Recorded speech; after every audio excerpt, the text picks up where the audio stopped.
நன்றி உரையாற்ற இருக்கின்ற மேனாள் அமைச்சர் திரு A.K. மூர்த்தி அவர்களே, இந்த நூலினை பெற்று வாழ்த்துரை வழங்கிய முனைவர் V.G. சந்தோஷம் அவர்களே, வருகை தந்துள்ள மேனாள் அமைச்சர், மேனாள் நாடாளுமன்ற உறுப்பினர், சட்டமன்ற உறுப்பினர்கள், கட்சியின் முக்கிய தலைவர்கள் மற்றும் உள்ள பெரியோர்கள், தாய்மார்கள் அனைவருக்கும் வணக்கம்.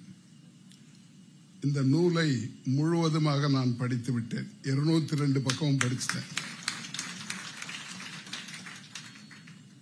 போர் என்பதற்கு இன்னொரு பெயர் வைக்க வேண்டுமானால் ராமதாஸ்னு வச்சிடலாம்.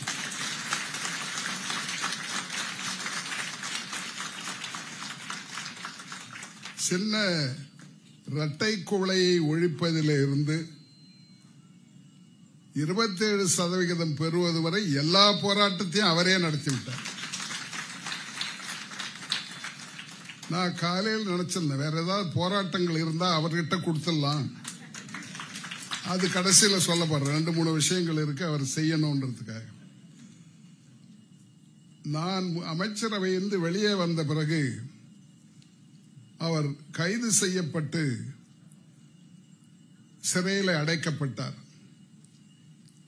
அதை கண்டித்து முன்னாள் அமைச்சர் ராஜாராம் அவர்களும் நானும் அழகு திருநாவுக்கரசும் ஒரு அறிக்கை வெளியிட்டிருக்கிறோம். நான் மறந்துவிட்டேன். இந்த புத்தகத்தில் டாக்டர் ஐயா அவர்கள் அதை குறிப்பிட்டிருக்கிறார். இதை பார்த்தபோதுதான் நாம இவருக்கு ஆதரவா அப்பொழுதே பண்ணியிருக்கிறோமே நினைச்சேன். வழக்கமா இந்த குடும்பத்துக்கு எனக்கும் தொடர்பு சௌமியாவை எங்க வீட்டு பொண்ணு மாதிரி தான் நினைப்பேன். நான் அன்புமணியுடைய மக்கள், நானும் அவருடைய மாமனார் கிருஷ்ணசாமியும் வகுப்பு தோழர்கள், நெருங்கிய நண்பர்கள். 67 ஒருத்தர் ஏற்று எலெக்ஷன் நின்னும், தேர்தலில் நின்னும். அவர் காங்கிரஸ் வேட்பாளர், நான் திமுக வேட்பாளர். தேர்தலின் போதும் 2 பேரும் நண்பர்களாகவே இருந்தோம். நின்று வழியில பேசிக்குவோம், நீ எவ்வளவு தொகுதி பார்த்திருக்க, நான் எவ்வளவு பார்த்திருக்கேன்னு. 2 பேரும் செலவில்லாம வந்தவர்கள். நான் ஒரு 50,000 ரூபாய் செலவழிச்சு எம்பி ஆனேன். அவரும் கிட்டத்தட்ட அவ்வளவு பணம் தான் செலவழிச்சிருப்பார்.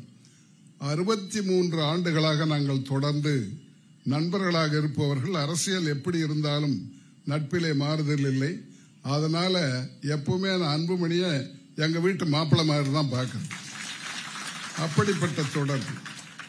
டாக்டர் ஐயா அவர்கள் சாதாரண ஒரு எளிய குடும்பத்திலே பிறந்து வருமானமே இல்லாமல் டாக்டர் தொழிலை சம்பாதிப்பது ஒரு பகுதியை வைத்த சங்கத்தை ஆரம்பித்து நடத்தி பின்னாலே பெரிய கட்சியாக வளர்த்திருக்கிறார். அவர் ஒரு முறை 1993 கைது செய்யப்பட்டார். கைது செய்து அவரை கொண்டு போய் 15 நாள் காவலிலே வைத்து விட்டார்கள். அப்பொழுதுதான் இந்த அறிக்கையை நாங்கள் 3 பேரும் சேர்ந்து, முன்னாள் அமைச்சர்கள் 3 பேரும் வெளியிட்டிருக்கிறோம். அதை இந்த புத்தகத்திலே அவர்கள் குறிப்பிட்டிருக்காண்டு எனக்கு நினைவுக்கு வந்தது. பாட்டாளி மக்கள் கட்சியை சார்ந்த இளைஞரணி செயலாளர் பசுபதி பாண்டியன் தடுப்பு காவல் சட்டத்தில் கடந்த 6 மாத காலமாக சிறையில் அடுத்து வைத்துள்ளனர். நீதி கோரி மறியல் போராட்டம் நடத்த சென்ற தலைவரை 15 நாட்கள் காவலில் வைக்க சொல்லி இருப்பது கண்டிக்கத்தக்கதாகும். ஜானகி அம்மையார் முதலமைச்சராக இருந்த காலத்திலேயும், கலைஞர் கருணாநிதி முதலமைச்சராக இருந்த காலத்திலேயும், இன்றைய முதல்வர் ஜெயலலிதா பல போராட்டங்களை நடத்தியும் அவர்கள் இருவரும் இந்த அம்மையாரை கைது செய்யாமல் விட்டார்கள் என்பதை நாடறியும். கையில் அதிகாரமும் காவல்துறையும் உள்ளது என்பதற்காக எதை வேண்டுமானாலும் செய்யலாம். பாட்டாளி மக்கள் கட்சி தலைவர் டாக்டர் ராமதாஸ் போன்ற தலைவர்களையும் தகுந்த காரணமின்றி சிறையில் அடைக்கலாம் என்பது ஒரு ஜனநாயக நாட்டில் ஏற்றுக்கொள்ளக்கூடியது அல்ல, மரபல்ல. டாக்டர் ராமதாஸ் கைது செய்யப்பட்ட விவகாரத்தில் மக்கள் கிளர்ந்து எழுந்து அரசோடு மோதுவதற்கு முன் புத்திசாலித்தனமாக நடந்து அவரை விடுதலை செய்வதே முதல்வர் ஜெயலலிதாவுக்கு நல்லது என்று அன்றைக்கு நான் அறிக்கை எழுதியிருக்கிறோம்.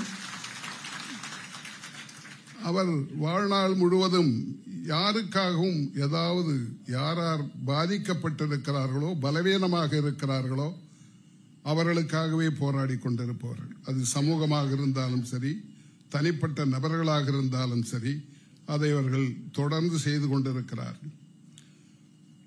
2 இடங்களில் நான் ரொம்ப ரசிச்சேன் அவர் எழுதுனது. ஒன்னு, ஒரு இடத்துல நம்ம அமைச்சராக இருந்த A.K. மூர்த்தி அவர்களை பற்றி எழுதியிருக்கிறார். 2 பேரும் டெல்லியில இருந்து வந்து பெங்களூரில் இறங்கி கோயம்புத்தூருக்கு போக வேண்டும். அப்பொழுது விமானம் இல்லாத காரணத்தால தொடர் வண்டியில போவது என்று முடிவெடுக்கிறார்கள். அப்போ நம்ம மூர்த்தி அவர்கள் அமைச்சராக இருப்பவர், அவருக்காக தனியா ஒரு கோச் எல்லாம் ரெடி பண்ணி ஏர் கண்டிஷன் கோச் கொடுக்கறாங்க. அவர் போய் நம்ம டாக்டர் ஐயாவை கேட்கிறார், நீங்களும் வாங்க ஒன்னா போலான்னு. அப்ப டாக்டர் சொல்றார், நான் எந்த பதவியும் ஏத்துக்கிறது இல்லைன்னு முடிவு பண்ணிட்டேன். பதவி மட்டுமல்ல, அந்த பதவியில வகுக்கின்ற எதையுமே நான் ஏற்றுக்கொள்ள மாட்டேன் சொல்லி அந்த வசதிகளையும் நான் ஏற்றுக்கொள்ள மாட்டேன் என்று சொல்லி கடைசியில் வேற வழி இல்லாம நம்ம மூர்த்தி போய் அதுல உட்கார்ந்து வந்தார். அப்போ டாக்டர் ஐயா அவர்கள் சொல்லி இருக்கிறார்கள், தன் மகனின் உயர்வை தாய் எப்படி ரசிப்பாளோ அதே மகிழ்ச்சியுடன் என்னால் உயர்த்தி வைக்கப்பட்ட எனது தொண்டனின் பயணத்தை ரசித்தபடி நான் எனது பயணத்தை தொடர்ந்தேன் என்று எழுதியிருக்கிறார். நான் இந்த புத்தகத்தில் ரசித்தது 2 சொல்ல இது 1. இன்னொன்னு நம்முடைய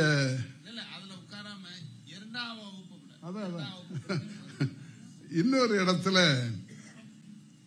நம்ம டாக்டர் அன்புமணி அவர்களுக்கு அமெரிக்காவிலே ஒரு விருது கொடுக்கப்பட்டது.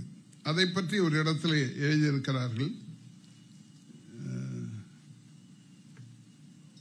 அவர் அமைச்சராக இருந்தபோது பெரிய போராட்டங்களை அவர் பெரிய முயற்சிகளை எடுத்து இந்த புகையிலைக்கு எதிராக போராட்டம் நடத்தியதை அந்த நாடு பாராட்டும் விதமாக அவருக்கு ஒரு விருது கொடுத்தார்கள். வாஷிங்டன்ல, அமெரிக்காவுடைய தலைநகர் வாஷிங்டன்ல 14/7/2006 அன்றைக்கு வாஷிங்டனில் அந்த விழா நடந்தது.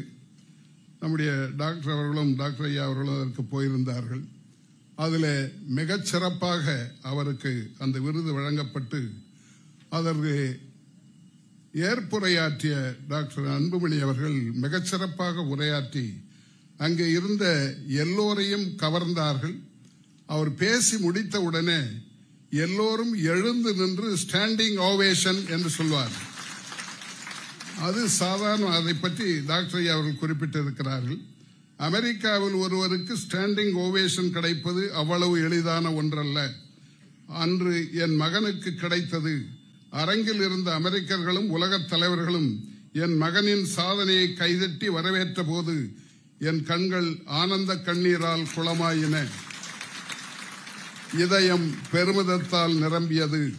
அப்போது என் அருகில் அமர்ந்திருந்த என் மனைவி சரஸ்வதி அம்மையாரிடம் நான் ஒரு திருக்குறளை கூறினேன்.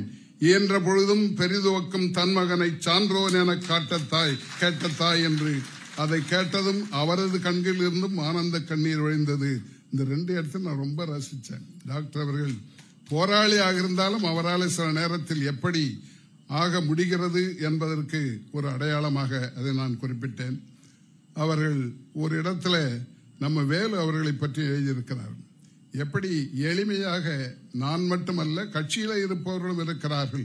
அவர் ஊராக போய் சில ஊர்களில் அங்கேயே கட்டில் போடுத்து தூங்கிவிட்டு அந்த வீட்டிலே கொடுத்த சாப்பாட்டையே சாப்பிட்டு வந்தார்கள் என்பதையும் ஒரு இடத்துல குறிப்பிட்டு எழுதியிருக்கிறார்கள். இப்படி வாழ்நாள் முழுவதும் ஏழைகளுக்காகவும் பாட்டாளி மக்களுக்காகவும் பாதிக்கப்பட்டவர்களுக்காகவே போராடி கொண்டிருக்கிற ஒரு தலைவர் தான் நம்மிடையே இன்றைக்கு வாழ்ந்து கொண்டிருக்கிறார். இதை புத்தகத்தை பெற்றுக் கொண்டவர் சந்தோஷோட நான் 2 வருஷம் சின்னவன், இளையவன். என்னை விட டாக்டர் 7 மாசம் இளையவர். இந்த வயதிலும் எல்லோரும் வேலை பார்த்து கொண்டிருக்கிறோம். நீங்களும் அது மாதிரி பார்க்க வேண்டும்.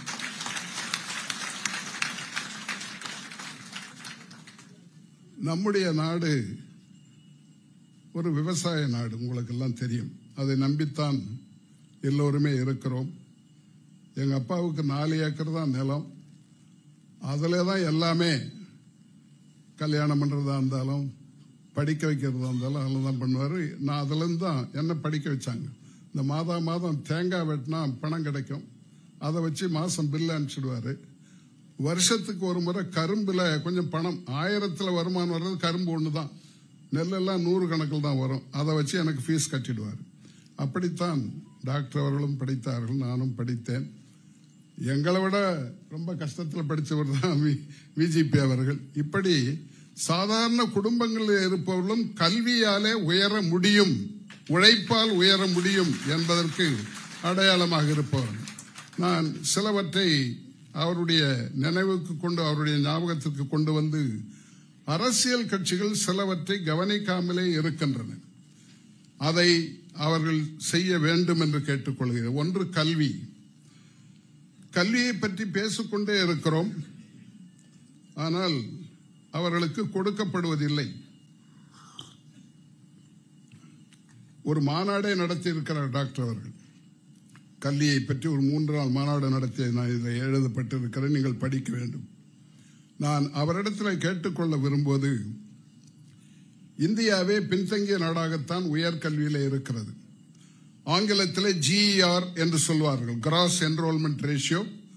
அது 27% தான் இந்தியாவில். வளர்ந்த நாடுகளிலே 60% 100% வரை இருக்கிறது. அமெரிக்காவில் இது 88%. நாம் அதை எப்போது எட்டி பிடிக்க போகிறோம் என்று தெரியாது. தமிழ்நாட்டை பொறுத்தவரை நாம் முதலிடத்தில் இருக்கிறோம், சுமார் 50%. ஆனால் தமிழ்நாட்டுக்குள்ளேயே ஏற்றத்தாழ்வுகள் உண்டு. இந்த வட மாவட்டங்கள், வடார்காடு, தென்னார்காடு, தருமபுரி மாவட்டங்கள் எப்பொழுதுமே பொருளாதாரத்திலும் பின்தங்கி இருக்கும், கல்வியிலும் பின்தங்கி இருக்கும். தமிழ்நாட்டில் பவர் கட்னு வந்தா எங்கன்னா முதல்ல வடார்காடு, தென்னார்காடு, தருமபுரியை பண்ணிடுன்னு சொல்லுவாங்க, ஏன்னா கேள்வி கேட்க மாட்டாங்கன்னு. அப்படி இருக்கின்ற மாவட்டங்கள் இப்பொழுதுதான் வளர ஆரம்பித்திருக்கிறோம். அதில் நான் ஒரு திட்டத்தை துவக்கி விஐடியில் அனைவருக்கும் உயர்கல்வி அறக்கட்டளை என்ற ஒன்றை ஆரம்பித்து, அது இப்பொழுது வேலூர் மாவட்டத்தில், இப்ப திருவண்ணாமலையை சேர்த்து பழைய வடார்காடு மொத்தம் செய்கிறோம். எங்களுடைய ஆசிரியர்கள், ஆசிரியர் இல்லாத ஊழியர்களும் சேர்ந்து ஒரு வருஷத்துக்கு 1 நாள் சம்பளத்தை கொடுக்கிறார். என்னுடைய பிறந்த நாளில் கொடுப்பார்கள், நான் அப்படியே அந்த அறக்கட்டளைக்கு கொடுத்து விடுவேன். இந்த 8ஆம் தேதி என்னிடத்தில் 94 லட்சம் ரூபாய் எங்களுடைய ஆசிரியர்கள் கொடுத்தார். அது அப்படியே அந்த அறக்கட்டளைக்கு போய்விடும். சென்னை வளாகத்தில் 40 லட்சம் ரூபாய் கொடுத்தார். இதுவரை வேலூர் மாவட்டத்தில் மட்டும் 9400 பேருக்கு உயர்கல்விக்கு அதை அளித்திருக்கிறோம். அதில் 3/2 பங்கு பெண்கள் மாணவிகள். அது மட்டுமல்ல, 66-67% முதல் தலைமுறையினர் கல்லூரிக்கு போவார்கள். இது மாதிரி எங்கெங்கே பின்தங்கி இருக்கிறதோ அதற்கு நாம் ஏதாவது வழிவகை செய்ய வேண்டும். அதற்கு டாக்டர் அவர்களும் முயற்சி எடுத்துக் கொள்ள வேண்டும்.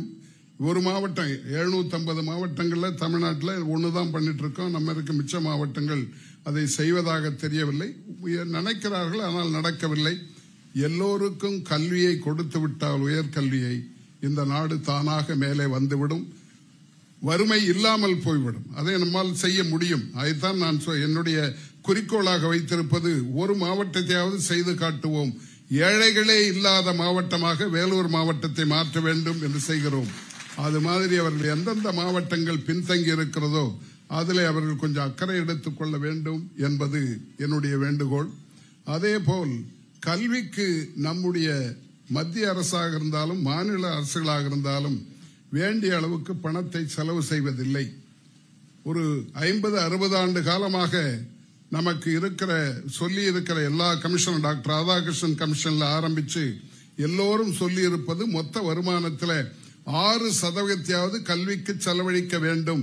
6% of the GDP should be spent on education என்பதுதான் சொல்லி இருக்கிறார்கள். ஆனால் இதுவரை நாம் 3-3.5% தாண்டவே இல்லை.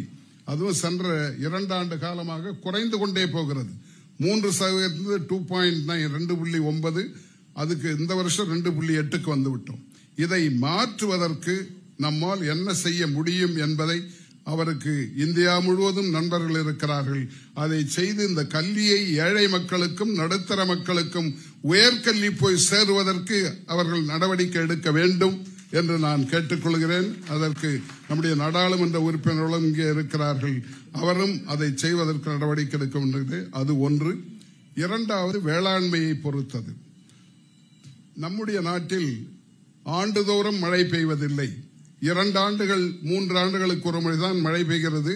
அந்த மழை பெருவெள்ளமாக வரும்பொழுது நம்மால் அதை சேர்த்து வைக்க முடியாமல் இருக்கிறோம். ஒரு பகுதியை தான் சேர்த்து வைக்கிறோம், பெரும்பகுதி வீணாக போய்விடுகிறது. மறுபடியும் போய் பக்கத்து மாநிலத்தோடு சண்டை போட்டுக் கொண்டிருப்போம். சென்ற ஆண்டு மட்டும் காவிரியிலே வந்த தண்ணீரிலே 60% கடலுக்கு போய்விட்டது. 40% தான் நாம் எடுத்து வைத்திருக்கிறோம். இதற்கு வழிவகை செய்தாக வேண்டும். ஒன்று, தமிழ்நாட்டு நதிகளை இணைப்பது. இதுவரை அரசியல் கட்சிகள் அவ்வளவு அக்கறை காட்டியதாக எனக்கு தெரியவில்லை. பாலாற்றிலோ செய்யாற்றிலோ பெண்ணையாற்றிலோ தண்ணியே கிடையாது. ஆனால் காவேரியில வெள்ளம் போய் கடலுக்கு போய் கொண்டிருக்கிறது. ஒகேனக்கல்லை திருப்பினால் இதை செய்ய முடியும்.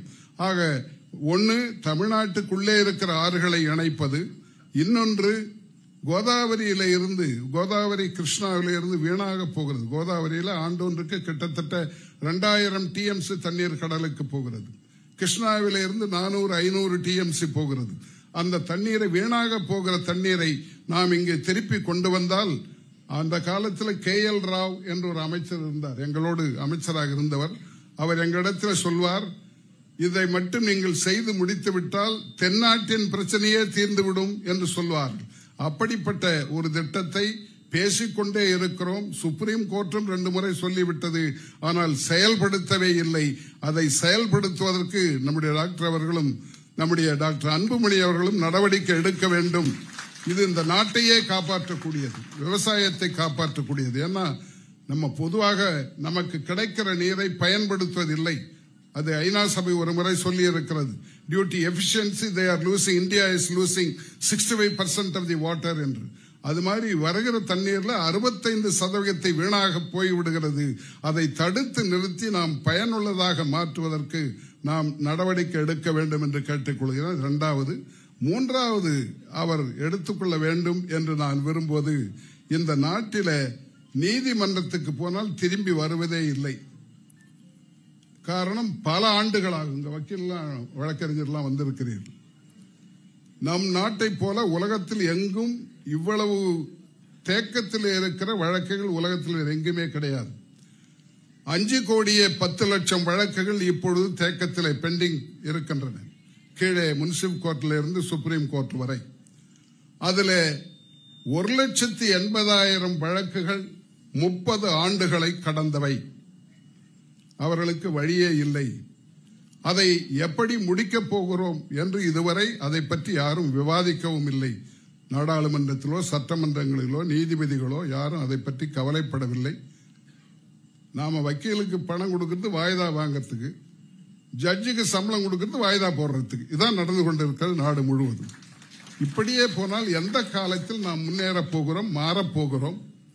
நான் பார்த்தேன் இதை எப்படி மற்றவர்கள் செய்கிறார்கள். உங்களுக்கு தெரியும், அந்த மேற்கு ஐரோப்பாவில் நார்டிக் கண்ட்ரீஸ் என்று சொல்வார். நார்வே, ஸ்வீடன், டென்மார்க், பின்லாந்து, இவர்கள் தான் ஒரு முன்மாதிரியான நாடுகள். அவர்களை பார்த்தால் அவர்கள் ஒவ்வொன்றுக்கும் நிர்ணயம் செய்திருக்கிறார்.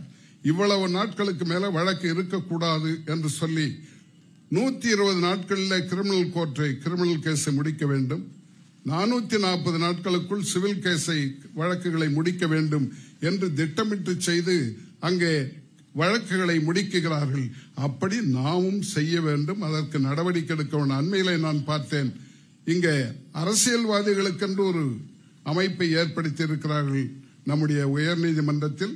அவர்கள் சொல்லி இருக்கிறார்கள் 3 வாய்தாவுக்கு மேல போட மாட்டோம் என்று சொல்லி, போடக்கூடாது என்று சொல்லி இருக்கிறார்கள். அது உண்மையாக இருந்தால் அது எல்லா வழக்குகளுக்கும் செய்தால் என்ன, அதை இன்னும் கொஞ்சம் மாற்றி கூட பண்ணலாம். ஆனால் ஒரு வழக்கு என்பது ஒரு குறிப்பிட்ட காலத்திற்குள் முடிய வேண்டும். அது ஒண்ணு. கிரிமினல் கேஸ்ல உங்களுக்கு தெரியும், எல்லோரையும் கைது செய்கிறார். அந்த கைது செய்கிற உரிமை மாநிலத்திற்கும் இருக்கிறது, மத்திய அரசுக்கும் இருக்கிறது. ஆனால் அவர்களை கைது செய்து சிறையில் வைத்த பின்னால் வழக்கை போடுவதில்லை, ஆண்டு கணக்கிலே உள்ளே வைத்திருக்கிறார். இந்தியாவிலே மொத்தம் இருக்கிற கைதிகளிலே 2/3 பங்கு அண்டர் ட்ரையல் பிரிசனர்ஸ். வழக்கு போடாமல் அவர்களை வைத்திருக்கிறோம். மொத்தம் கிட்டத்தட்ட 4.5 லட்சம் பேர் இந்த கணக்கில் இருக்கிறார்கள். வழக்கு போடாமல் அண்டர் ட்ரையல் பிரிசனர்ஸாக இருப்பவர் இந்தியாவில் 4.5 லட்சம் பேர். அதில் ஒரு 12,000 பேர் 5 ஆண்டுகளுக்கு மேலே இருக்கிறார்கள். வழக்கம் கிடையாது, ஆனால் ஜெயிலே இருப்பாங்க, சிறையிலே இருப்பார்கள். இதெல்லாம் யார் வந்து கேட்கறது? மறுபடியும் வெள்ளக்காரனா மறுபடியும் வர முடியும்? இவர்களுக்காக டாக்டர் ஐயா அவர்கள் ஏதாவது செய்ய வேண்டும். இந்த நாட்டே அது ஒரு சீர்திருத்தத்தை கொண்டு வருவதாக இருக்கும். இதை அவருடைய ஞாபகத்திற்கு நான் கொண்டு வருகிறேன். அவர் பல போராட்டங்களை நடத்தி தனக்காக எதையும் செய்யவில்லை, மக்களுக்காக செய்து முடித்திருக்கிறார்கள், ஏழைகளுக்காக செய்திருக்கிறார்கள். அடிப்படையிலே வலு இல்லாத மக்களுக்கு பாடுபடுகின்ற ஒரு தலைவராக இருக்கின்றார். அவர் நீடூழி வாழ்ந்து இன்னும் தொடர்ந்து இந்த ஏழை மக்களுக்கு பணியாற்ற வேண்டும் என்று கேட்டுக்கொண்டு முடிக்கின்றேன். நன்றி, வணக்கம்.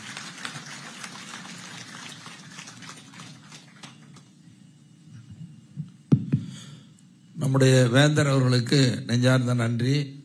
வேந்தர் அவர்கள் தன்னுடைய உரையில 3 கோரிக்கைகளை ஐயா அவர்களுக்கு வைத்திருக்கிறார்கள்.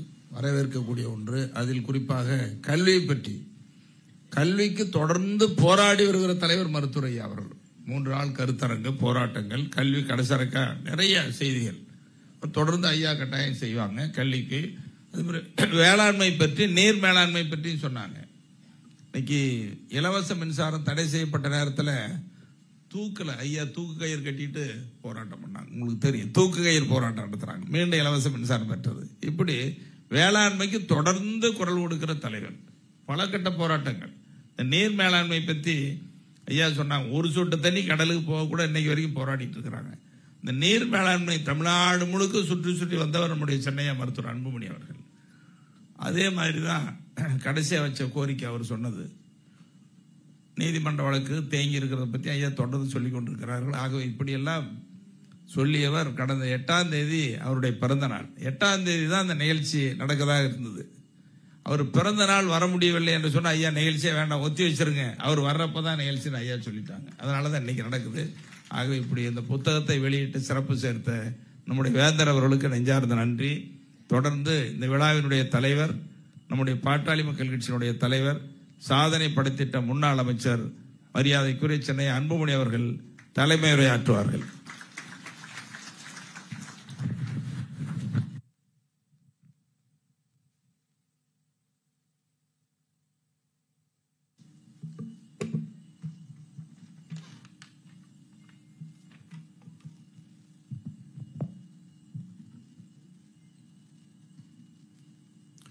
சமூக சீர்திருத்தவாதி மருத்துவர் ஐயா அவர்கள்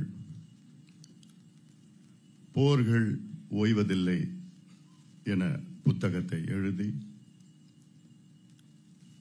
அந்த புத்தகத்தின் வெளியீட்டு விழாவில் கலந்து கொண்டு இங்கே ஏற்புரை ஏற்க இருக்கின்ற சமூக நீதி போராளி, சமூக சீர்திருத்தவாதி, சோஷியல் ரிஃபார்மிஸ்ட் மருத்துவர் ஐயா அவர்களே,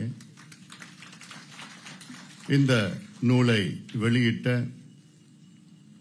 எங்களுடைய குடும்ப நண்பர், மிக எளிமையான குடும்பத்திலே பிறந்து இன்று லட்சக்கணக்கான இளைஞர்களுக்கு கல்வி கொடுத்து கொண்டு பல சீர்திருத்தங்களை செய்து வேலூர் மாவட்டம் மட்டுமல்ல தமிழகத்தில் உள்ள மாணவ மாணவிகளுக்கு ஒளியேற்று இருக்கின்ற விஐடி பல்கலைக்கழகத்தின் வேந்தரும் நிறுவனரும் ஐயா முனைவர் திரு விஸ்வநாதன் அவர்களே,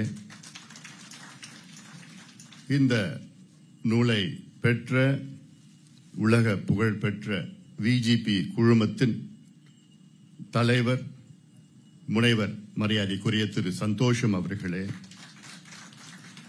நம்ம எல்லாம் அன்போடு வரவேற்ற பாட்டாளி மக்கள் கட்சியின் கௌரவ தலைவர் திரு ஜி.கே. மணி அவர்களே, நன்றி உரை ஆற்ற இருக்கின்ற முன்னாள் மத்திய இணை அமைச்சர் ஏ.கே. மூர்த்தி அவர்களே, இந்த இனிய விழாவிற்கு வருகை தந்திருக்கின்ற முன்னாள் மத்திய இணை அமைச்சர் அரங்கவேல் அவர்களே, முன்னாள் நாடாளுமன்ற உறுப்பினர் அவர்கள், செந்தில் அவர்கள், பால் அவர்கள், அருள், ஜெயபாஸ்கரன் அவர்கள் உள்ளிட்ட இங்கே வருகை தந்திருக்கின்ற அத்துணை கட்சி நிர்வாகிகள், அமைப்புகளை சார்ந்தவர்கள், பெரியோர்கள், தாய்மார்கள், ஊடக நண்பர்கள் உள்ளிட்ட உங்கள் அனைவருக்கும் அன்புமணி ராமதாஸ் பணிவான வணக்கங்கள். உங்கள் அனைவரையும் நானும் ஒரு முறை அன்போடு வரவேற்கின்றேன். காரணம், இது எங்களுடைய ஐயாவுடைய புத்தக வெளியீட்டு விழா, நூல் வெளியீட்டு விழா. எங்களுக்கெல்லாம் ஒரு மகிழ்ச்சியான ஒரு நாள். இந்த நூலை பற்றி நான் எதுவும் பேசப் போவது கிடையாது. காரணம், நீங்கள் எல்லாம் அதை படித்து நீங்கள் தெரிந்து கொள்வீர்கள்.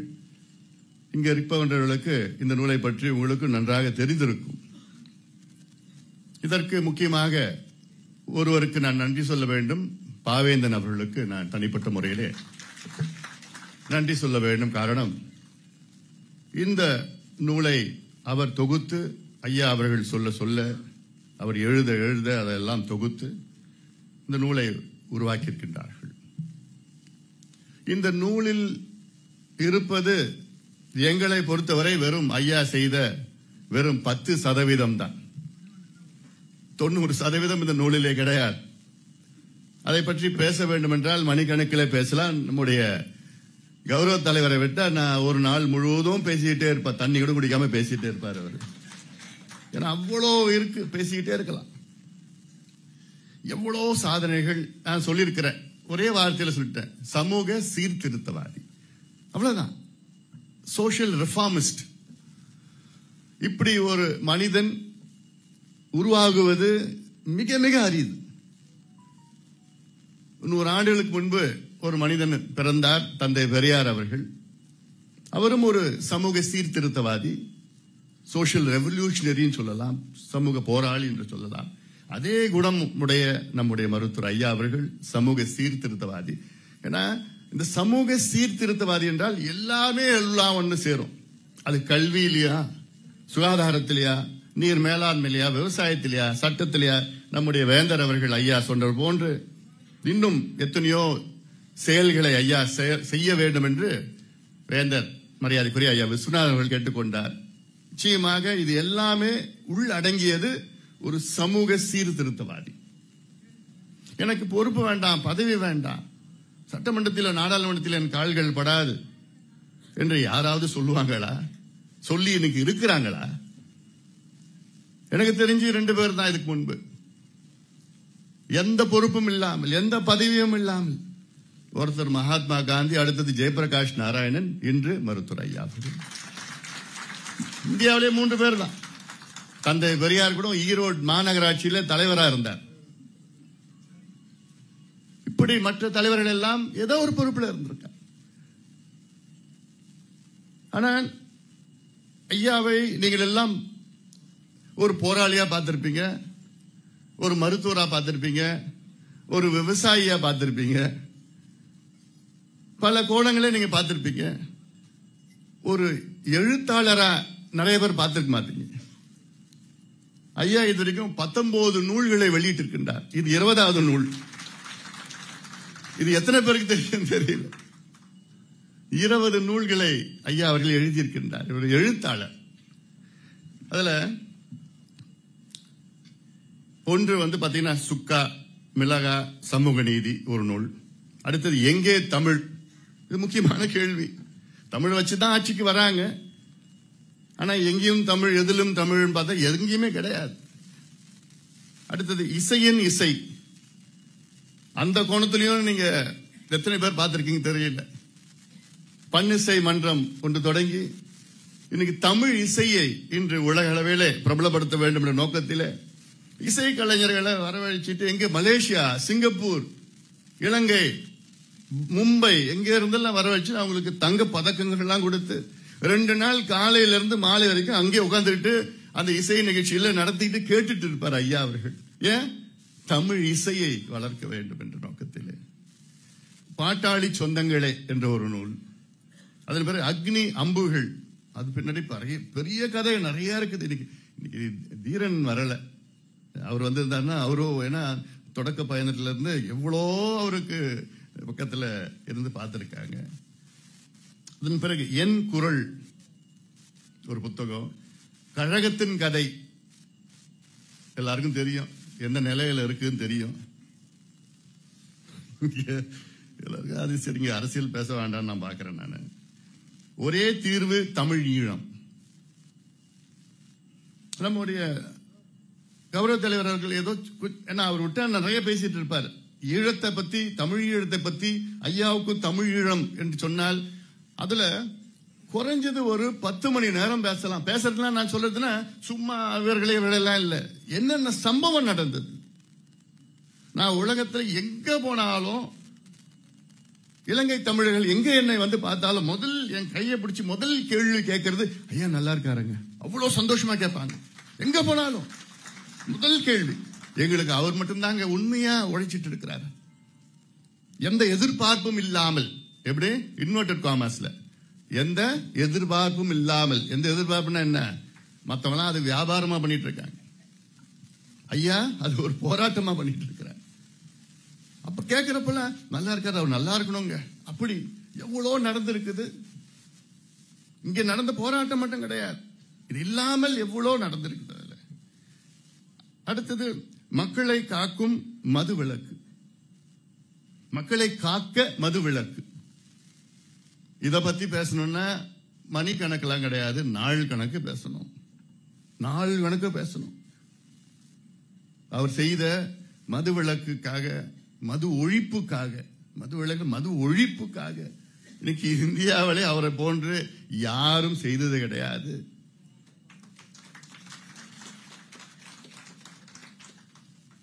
தொடர்ந்து இன்னும் செஞ்சிட்டு இருக்கிறார், இன்னும் செய்துட்டு இருக்கிறார். அவர் மட்டும் இதை கொண்டு வரல, இந்த போராட்டத்தை கொண்டு வரலன்னா இன்னைக்கு தமிழ்நாட்டில் எந்த கட்சியும் இதை ஏத்திருக்க மாட்டாங்க. கொள்கை ரீதியில இன்னைக்கு ஏத்துட்டு இருக்காங்க. நாங்களும் மது விலக்கு ஆதரவு கொடுக்கிறோம், கொள்கை ரீதியில ஏற்றுக்கொண்டிருக்கின்றோம் என்று இந்த இருக்கிற கழகங்கள் எல்லாம் ஏத்துட்டு இருக்கிறாங்க, பேரளவில் ஏத்துட்டு இருக்கிறாங்க. அதாவது போதுமானது கிடையாது. சமீபத்தில் சொல்லணும், என்னுடைய குமரி அனந்தன் ஐயா அவர்கள் மருத்துவமனையில் இருக்கிறாரு. அப்பொழுது அவங்களுடைய மகள் தமிழிசை சவுந்தரராஜன் அவர்கள், அவங்க அந்த அம்மா அப்ப ஆளுநர், தெலுங்கானா ஆளுநராக இருந்தாங்க. அவங்க போய் அவங்க அப்பாவை பார்க்க போறாங்க மருத்துவமனையில். அவங்களுக்கு அன்னைக்கு பிறந்த நாள். நான் அவங்க கைபேசியில கூப்பிடுறேன், அவங்கள உங்களை வாழ்த்தணும்னு சொன்ன உடனே அவர் பக்கத்தில் உட்காந்துட்டு யாருன்னு கேட்டார். இல்ல அன்புமணி பேசுறாருன்னு என்கிட்ட கூடுன்னு சொன்னார். கொடுத்துட்டு ஐயா நல்லா இருக்கீங்களா அவர் கேட்கிறார். ஐயா நல்லா இருக்கீங்களா? ஐயோ ஐயா நீங்க எப்படி இருக்கீங்க? இல்ல நல்லா இருக்கேன் நல்லா இருக்கேன். எனக்கு ஒன்னே ஒண்ணு பண்ணணும், எப்படியாவது இந்த மதுவை ஒழிச்சிடுங்க ஐயா, ஐயா கிட்ட சொல்லுங்க ஐயா. எப்படி மருத்துவமனையில அவருக்கு உடம்பு சரியில்லை, எனக்கு போனை வாங்கி அவங்க பொண்ணுகிட்ட இருந்து போனை வாங்கி ஐயா கிட்ட சொல்லுங்க எப்படியாவது மதுவை ஒழிச்சிடுங்கன்னு ஒருத்தர் சொல்றாருன்னா இன்னைக்கு இவங்க எல்லாம் ஐயாவை எப்படி நடத்தணும் ஐயாவை. சமீபத்தில் தொலைக்காட்சியில் நீங்க பாப்பீங்க, ஒருத்தர் வருவாரு, போதை உங்களுக்கு கேடு, அதையெல்லாம் நீங்கள் ஒழிக்கணும் தவிர்க்கணும், இதெல்லாம் ஒருத்தர் தொலைக்காட்சியில பேசி பாத்தீங்களா? அது பாக்குறப்பெல்லாம் எனக்கு கொதிக்கும். என்னடா பேசுறாரு இவரு? ஒரு கையெழுத்து போட்டா எல்லாத்தையும் முடிச்சுட்டு போயிடலாம், ஒரே கையெழுத்து போட்டா முடிச்சிடலாம் எல்லாத்தையும். அதை விட்டுட்டாரு. போதை உங்களுக்கு கேடு இதெல்லாம் பேசுறதுலாம் எங்க எல்லாம் நம்ம என்னமோ நினைச்சிட்டு இருக்காங்க, எல்லாம் முட்டாள் நினைச்சிட்டு இருக்காங்க. அடுத்தது எழுக தமிழ்நாடு. எழுந்த மாதிரிலாம் தெரியல, அப்பப்போ எழுவோம், அப்படியே மட்டும் தூங்கிட்டு இருக்கிறோம். எலெக்ஷன் வந்ததுன்னா 200-300 கொடுத்தா சந்தோஷமா ஆயிடும். இதுதான் தமிழ்நாட்டினுடைய தலையெழுத்து. அடுத்தது நதிநீர் பிரச்சனைக்கு நான் விரும்பும் தீர்வு. என்ஜினியரால கூட அந்த தீர்வுலாம் கொண்டு வர முடியாது, எங்கள் ஐயாவால கொண்டு வர முடியும். ஏன்னா எல்லா இடத்துலயும் பார்த்திருக்காரு, எங்கேயே போயிருக்காரு, எல்லாம் எவ்வளவு தீர்வுகள் எங்க கிட்ட இருக்கு. அதை நடைமுறைப்படுத்த வேண்டும். எங்களுக்கு ஆதங்கம், ஆசை இல்ல, ஆதங்கம். அதிகாரம் மட்டும் இருந்ததுன்னா போதும். அதுவும் அதிகாரம்னா என்ன, 6 மாதம் அதிகாரம் இருந்ததுன்னா போதும், எவ்வளவு நடைமுறைப்படுத்தலாம். நம்முடைய ஐயா விஸ்வநாதன் அவர்கள் சொன்னது போன்று கோதாவரி காவிரி மட்டுமல்ல, இங்க இருக்கின்ற நதிநீர் எப்படி செய்யணும், ஒவ்வொரு நதியை பத்தி எங்களுக்கெல்லாம் நாங்க PhD படிச்சிருக்கிறோம். தமிழ்நாட்டில் எத்தனை நதிகள், எத்தனை ஆறுகள், எத்தனை குட்டைகள், ஓடைகள், எப்படி இணைக்கணும், எங்கிருந்து மழை எவ்வளவு வருது, எல்லாமே நாங்க PhD படிச்சிருக்கோம். எங்களுக்கு தெரியும் என்ன செய்யணும். நாங்க ஏன்னா நேரடியா நாங்க இப்ப பார்த்திருக்கிறோம்.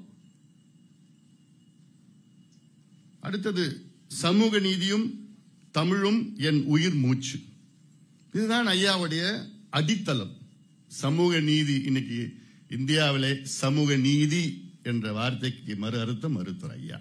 அதுல யாரும் மறுக்க முடியாது, யாராலும் மறுக்க முடியாது. ஏன்னா அதுதான் ஐயாவுடைய உள் கொள்கை, அடித்தள கொள்கையை சமூக நீதி, சோசியல் ஜஸ்டிஸ் ஃபார் எவ்ரிபடி. ஒரு சமுதாயத்து மட்டுமல்ல, எல்லா சமுதாயத்திற்கும். இந்த நூலை படிச்சாலே தெரிஞ்சுப்பீங்க. ஏன்னா இதை நான் சொல்றேன், இந்த நூல்ல வெறும் 10 விழுக்காடு தான் இருக்கு. அடுத்தது கேட்டது நீதி, கிடைத்தது சிறை. ஐயாவுக்கு ஒரு ஆசை இருக்குது, அது சொல்லுவாரான்னு தெரியல. எல்லாம் எதுவும் பார்த்துட்டேன். ஏன்னா எனக்கு போராட்டம் போராட்டம் போராட்டம் எவ்வளோ சம்பவங்கள். நான் 87 ஒரு வாரம் சாலை மறியல். அப்போ ஐயாவை கைது பண்றாங்க. நான் அப்போ மெட்ராஸ் மெடிக்கல் காலேஜில் 2வது வருஷம் படிச்சுட்டு இருக்கிறேன். செகண்ட் இயர் MBBS படிச்சுட்டு இருக்கிறேன். சென்னை மருத்துவக் கல்லூரி எங்க இருக்குன்னா ஜெயில் பக்கத்தில் இருக்கு. உங்களுக்கு தெரியும்னு நினைக்கிறேன். MMC இந்த பக்கம் இருக்கு, அப்புறம் ஒரு ரோடு வருது, அப்புறம் சாலை வருது, அந்த பக்கம் சென்ட்ரல் ஜெயில். அங்க காலேஜ் முடிச்சுட்டு 4 மணிக்கு காலேஜ் முடிச்ச உடனே நான் நேரம் நடந்து போவேன். அங்க போய் அப்புறம் டோக்கன் கொடுப்போம். வெளியில அப்புறம் உட்காந்துட்டு இருக்கணும். வெளியில அங்க பார்க்கணும்னு சொல்லிட்டு அப்புறம் கொஞ்ச நேரம் கொடுப்பாங்க. எனக்கு கடலாம் கலங்கும் பார்த்த உடனே. ஆனா ஐயா சிரிச்சுட்டு தான் வருவார். நான் நல்லா இருக்கிறேன். எங்களுக்குலாம் அவ்வளோ அழுகையா வரும். அது மட்டும் இல்ல, எங்க காலேஜில் உங்க அப்பா ஜெயிலுக்கு போயிருக்கிறாரு, ஜெயிலில் இருக்கிறாரு அப்படிலாம் சக மாணவர்கள் எல்லாம் பேசுறப்பெல்லாம் மனசுலாம் அவ்வளோ வலிக்கும். எங்களுக்குலாம் எவ்வளோ அவமானம் பட்டிருக்கிறார் ஐயா, எவ்வளோ அசிங்கம், எவ்வளோ அவமானங்கள், எவ்வளோ கஷ்டங்கள், எவ்வளோ வருத்தங்கள். அவர் எதுவும் வெளியில சொல்ல மாட்டார். நாங்க கூட இருந்து இங்க இருக்கிறதா எங்களுக்கு தெரியும், எங்க அம்மாவுக்கு தெரியும். அதெல்லாம் என்னென்னமோ பேர் சொல்லுவாங்க, மரம் வெட்டி, குடிசை கொளுத்தி, இப்படி அப்படின்னு என்னென்னமோ சொல்றப்போ எவ்வளோ வலிக்கும் மனசுலாம். இவ்வளோ செஞ்சிருக்கிறாரே ஒரு மனுஷன், யாராவது செய்ய முடியுமா? இனி யாராவது செய்ய முடியுமா? இல்லையா?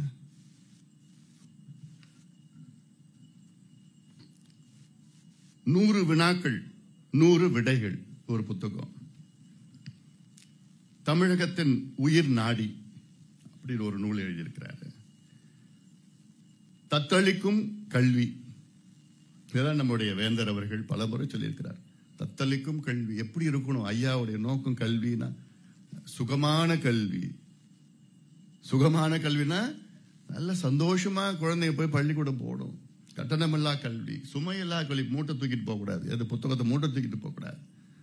இப்படியெல்லாம் இலவச கல்வி, இப்படியெல்லாம் ஒரு கல்வி கொடுக்கணும்னு எப்போ இது சொன்னது? எப்போ? 40 ஆண்டுகளுக்கு முன்பு சொன்னது. ஆனா இன்னுமே நிறைவேற முடியலையே, நிறைவேறலையே. பண்பாட்டு சீரழிவுகள், பண்பாட்டு சீரழிவுகள்லாம் இப்ப நம்ம தெரிஞ்சு போச்சு என்னென்ன இருக்கு. அமெரிக்காவில் நடக்கிறது நம்ம இங்க நடக்கிறோம். வேலண்டைன்ஸ் டே அங்க போனா உடனே இங்க வேலண்டைன்ஸ் டேல அதுதான் கொண்டாடுறோம். நம்ம பொங்கல் கொண்டாடுறது இல்லை. நேற்று திருவண்ணாமலை போயிட்டு வந்தா வர வழியில பார்த்தா எங்க பார்த்தாலும் அந்த தீபத்தை ஏற்றி வச்சிருக்காங்க. வீட்டுல எல்லாம் அவ்வளோ சந்தோஷமா இருந்தது எனக்கு உண்மையிலே. எங்க பார்த்தாலும் எங்கடா நான் கேட்டிருந்தேன், என்னோட கூட வந்திருக்கலாம், என்ன பாக்குறதுக்கே சந்தோஷமா இருக்கு. எங்க பார்த்தாலும் வீட்டுக்கு வெளியில, கடையில, மேல, வாசல்ல எங்க பார்த்தாலும் அப்படியே தீபத்தை ஏற்றி வச்சிருக்கிறாங்கன்னா இதெல்லாம் நம்முடைய கலாச்சாரம், பண்பாடு, நாகரிகம். இதை காப்பாற்றுவதுதான் நம்முடைய பெருமை. தமிழன்னு சொல்லிட்டு இருக்கிறோம். நம்முடைய மொழி உலகத்திலே பழமையான மொழி. ஆனா இன்னைக்கு யாராவது தமிழ் பேசிட்டு இருக்காங்களா? தமிழ் இருக்கா தமிழ்நாட்டில்? அடுத்தது சமூகம், சில பதிவுகள் ஒரு புத்தகத்தை நூலை எழுதியிருக்கிறாரு. தமிழகம் எங்கே போகிறது, இது போன்ற ஒரு 19 நூல்களை ஐயா அவர்கள் எழுதியிருக்கிறார். இந்த நூல் 20வது நூல் போர்கள் ஓய்வதில்லை. இந்த நூல்ல எவ்வளவு சாதனைகள் இருக்கு.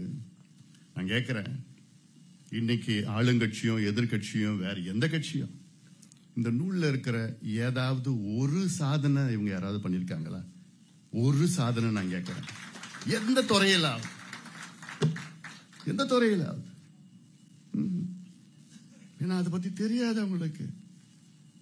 கேட்டா இந்த மாடல் அந்த மாடல் சொல்லிட்டு இருப்பாங்க. எந்த மாடலும் கிடையாது. இந்த பழைய அம்பாசிடர் மாடல். ஆனா சரி, அது உள்ள நான் போகல. நான் பெண்களுக்கு 1000 ரூபாய் கொடுத்தா அவங்க வாழ்க்கை மாறிடுமா? முடிஞ்சு போச்சு அவங்க வாழ்க்கை, அப்படி சந்தோஷமா ஆயிடுவாங்களா? அதுதான் அவங்க நினைச்சிட்டு இருக்கிறாங்க. ஐயா சொல்லி நம்ம 108 ஆம்புலன்ஸ் விட்டு இருக்கிறோம் இந்தியா முழுவதும்.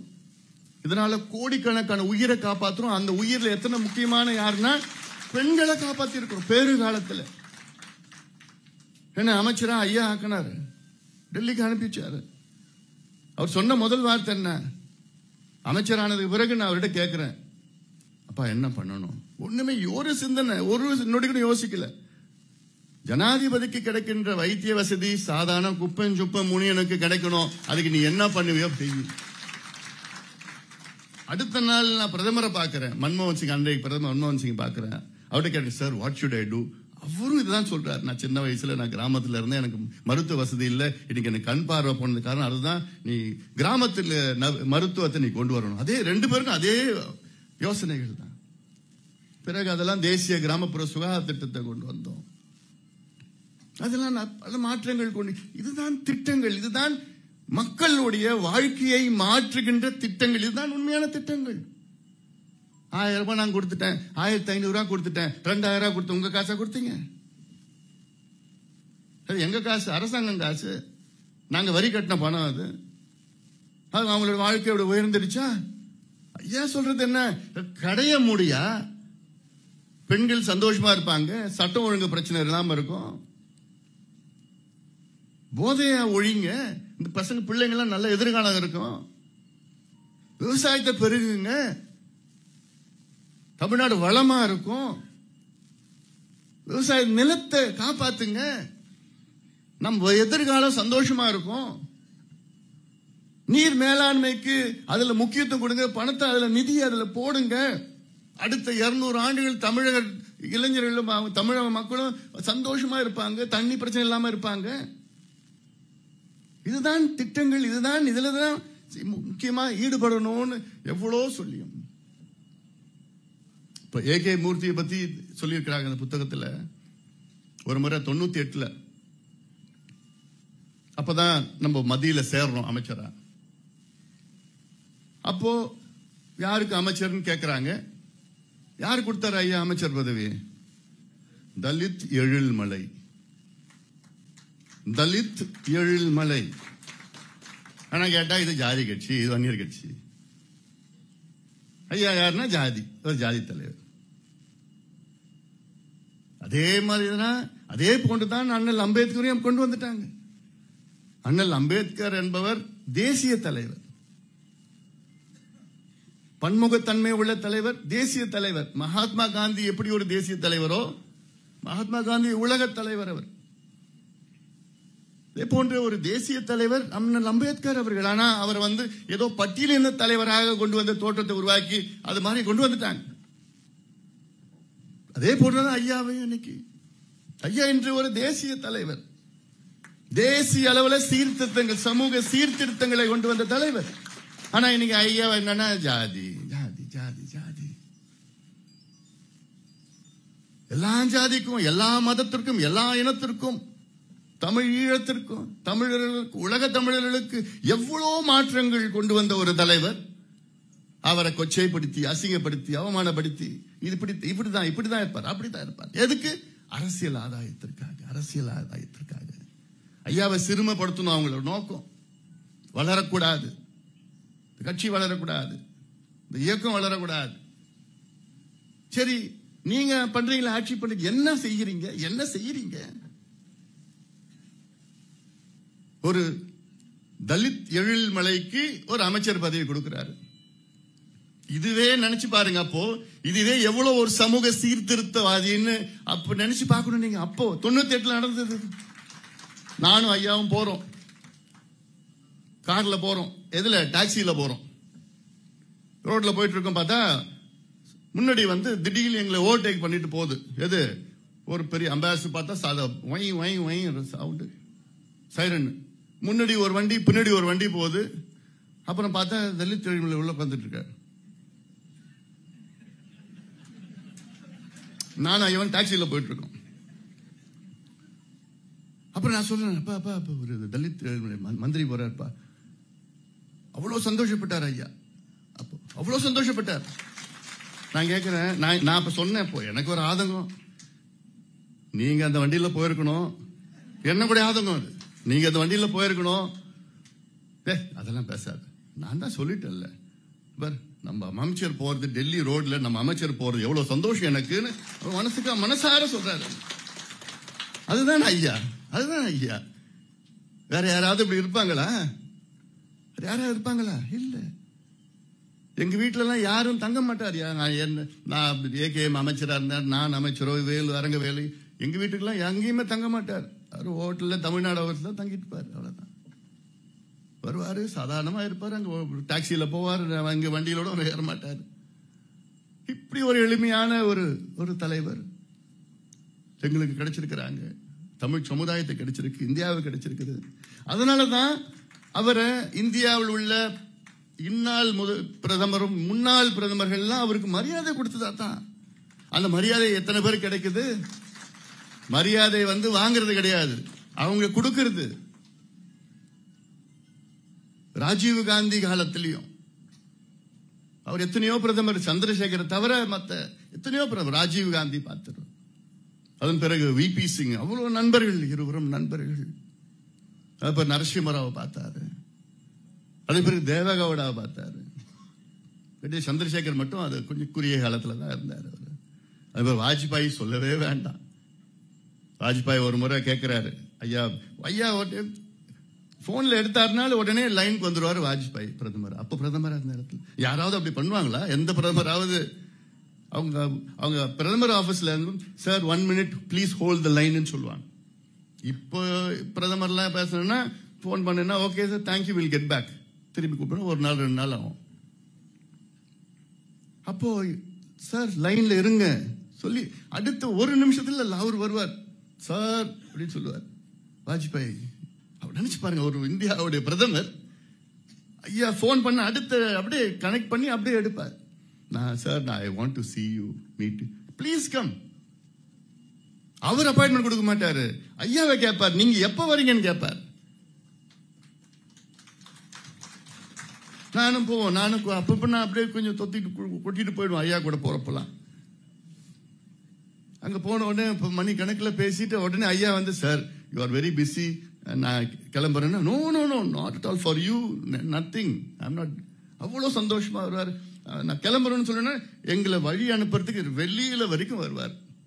Sir please sir you sit down சொல்லுவார். ஐயா சொல்லுவார் இன்னும் நான் ஐ வில் கம்னு வெளியில அங்க வாசல்ல எங்க கார்ல ஏறி நாங்க 2 பேரும் உட்காருவோம். இங்க நின்றுட்டு இருப்பார் வாஜ்பாய் பிரதமர், இந்தியாவுடைய முன்னாள் நின்றுட்டு இருப்பாரு. அங்க நாங்க போய் திரும்புற வரைக்கும் நான் திரும்பி பார்ப்பேன், வேணுமே பார்ப்பேன், நின்றுட்டு இருப்பாரு. இங்க அந்த பக்கம் போனோன்னு அப்பதான் உள்ள போவார். அதுதான் ஐயா, அதுதான் ஐயா. அதன் பிறகு மன்மோகன் சிங் பத்தி உங்களுக்கு தெரியும். அவ்வளோ ஐயா மீது அவ்வளோ பாசம், அவ்வளோ எத்தனையோ முறை சந்திச்சு. ஆனா ஒரு முறை கூட ஐயாக்காக தனிப்பட்ட முறையிலையோ எங்களுக்காகவோ எதுவும் கிடையாது. இந்த சமூகத்திற்காக, தமிழ் சமூகத்திற்காக, இந்தியாவுக்காக ஒவ்வொரு கோரிக்கையும் வைத்தது. அதுதான் அந்த யூபிஏ மீட்டிங்ல சந்திச்சது, சோனியா காந்தி அம்மையாரை பார்க்கறதுலாம் இதுதான் தமிழ்நாட்டு பிரச்சனை, இந்தியா பிரச்சனை, சமூக நீதி, இடஒதுக்கீடு எப்படி இதுக்காக தான் சந்திப்பார். இன்னைக்கு நரேந்திர மோடி அவர்கள் இந்தியாவின் மூத்த அரசியல் தலைவர் ஐயா என்று நம்ம இன்னைக்கு பிரதமர் மோடி அவர்கள் பலமுறை சொல்லியிருக்கிறார். ஐயா பார்த்தாலும் கட்டி பிடிச்சோம். ஏன் ஐயாவுடைய சிம்பிளிசிட்டி, எளிமை. ஒரு முறை சொல்லியிருக்கு, வாஜ்பாய் ஐயா பார்க்கணும்னு சொன்னார். ஐயா வந்து வாஜ்பாய் முன்னாள் பிரதமர் பார்க்கணும்னு சொன்ன please come to parliament house சொல்லிட்டார். அப்புறம் ஐயா சொன்னாரு, sir I promised I will not enter the assembly of the parliament. நான் சத்தியம் பண்ணிட்டேன், நான் அசம்பிளி பார்லிமெண்ட்டுக்குள்ள நான் வரமாட்டேன்னு சொன்னோன்னே அவருக்கு அப்படியா, okay no please wait, I will come, I will meet you in 7 RCR race course road, அவருடைய வீடு, half an hour please come தேர்னு பார்லிமெண்ட்ல இருந்த வாஜ்பாய் அவர்கள் இதற்காக நேரடியா அவர் வீட்டுக்கு போய் ஐயாவை அரை மணி நேரம் சந்திச்சுட்டு மீண்டும் வாஜ்பாய் அவர்கள் பார்லிமெண்ட்டுக்கு போறார். இது போன்ற எத்தனையோ சம்பவங்கள் இருக்கு. ஏன்? ஏன்னா ஐயாவை பத்தி அவங்க எண்ணத்துல அவ்வளோ மரியாதை. காரணம் அவரோட சமூக சீர்திருத்தவாதி. ராஜேஷ் பைலட் இன்னைக்கு இருந்திருந்தாருன்னா அவர் பிரதமரா இருந்திருக்கலாம். அப்போ அப்படிப்பட்டவர் இன்னைக்கு ஐயாவை இந்தியாவில் உள்ள அனைத்து ஒடுக்கப்பட்ட, தாழ்த்தப்பட்ட, பிற்படுத்தப்பட்ட மக்களின் தலைவர் என்று ஒரு பட்டம் ஐயாவை கொடுத்திருக்கிறார். அப்ப கொடுத்தார். டெல்லியில இப்ப அந்த தலைவர்கள்லாம் இல்ல. இப்போ ராம்விலாஸ் பாஸ்வான் அவர் ஒரு பட்டியலினத்தை சார்ந்தவர். ஐயா மீது அவ்வளோ பாசம், அவ்வளோ. சரத் யாதவ், முலாயம் சிங் யாதவ், லாலு இப்ப இருக்கிறார். அவர் தலைவர்கள்லாம் ஐயா போனான்னு உடனே வந்துருவாங்க, ஐயா பார்க்க வந்துருவாங்க. அப்படிப்பட்டவரை இன்னைக்கு ஒருத்தர் வந்து வேலை இல்லை அவருக்குன்னு சொல்றாரு.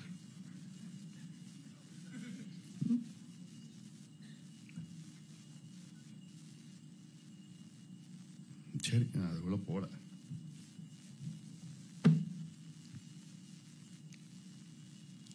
இன்னைக்கு எல்லா சமுதாயத்திற்காக இன்னைக்கு ஐயா ஒரு போராளி. எல்லா சமுதாயத்திற்கும். ஆனா ஐயா கடைசியில பேர் என்னன்னா அது ஒரு ஜாதி கட்சி, இது வன்னியர் கட்சி.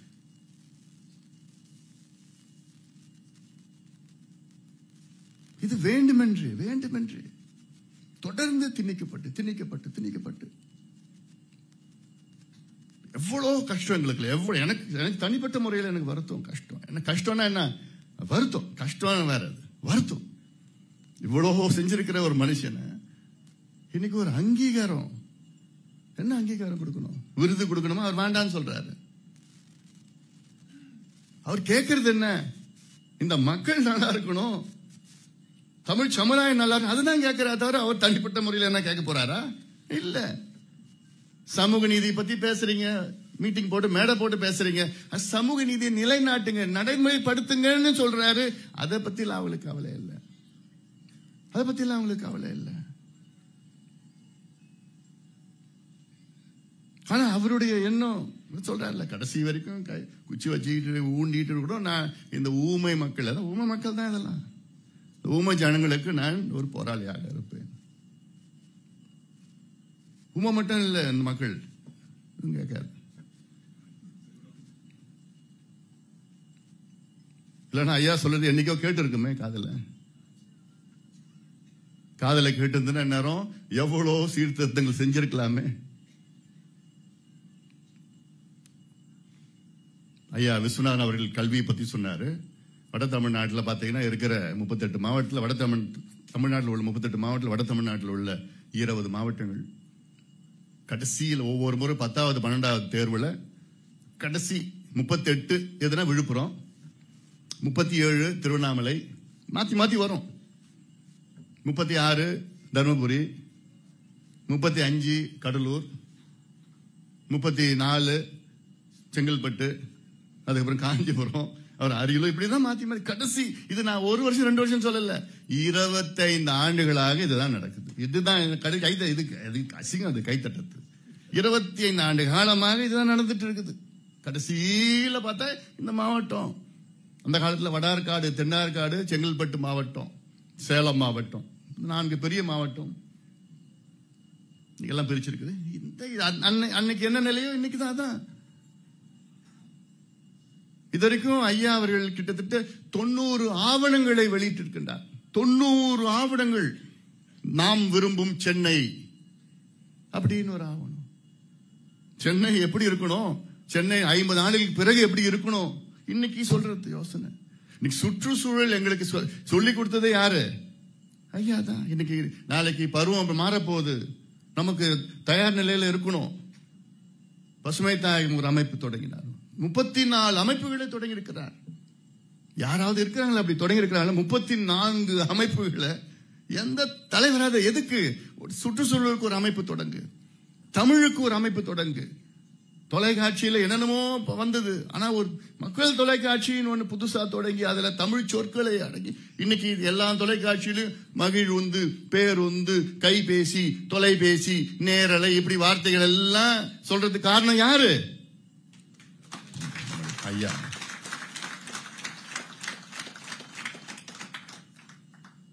மாநாட மயிலாடு.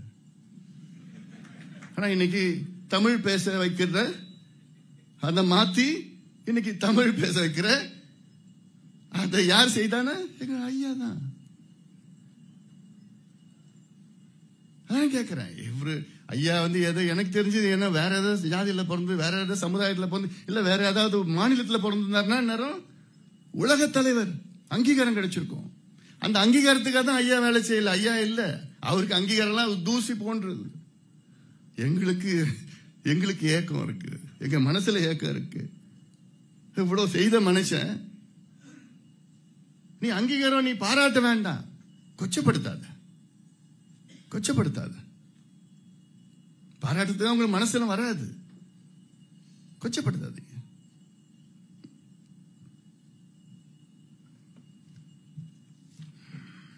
இவ்வளவு இருக்குது.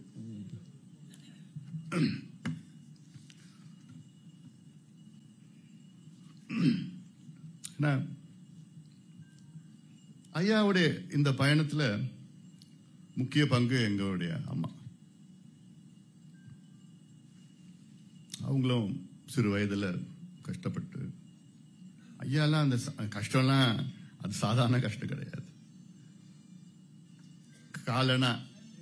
காலனா ஏதோ வாங்கிறதுக்கு காலனா இல்லாத அந்த காலம் ரொம்ப சிரமப்படாது. அது பேசணும்னா அதுக்கு நிறைய பேச வேண்டியதா இருக்கும். இவ்வளவு சிரமப்பட்டு கஷ்டப்பட்டு, ஆனா படிப்பு அந்த கல்வியை விடல.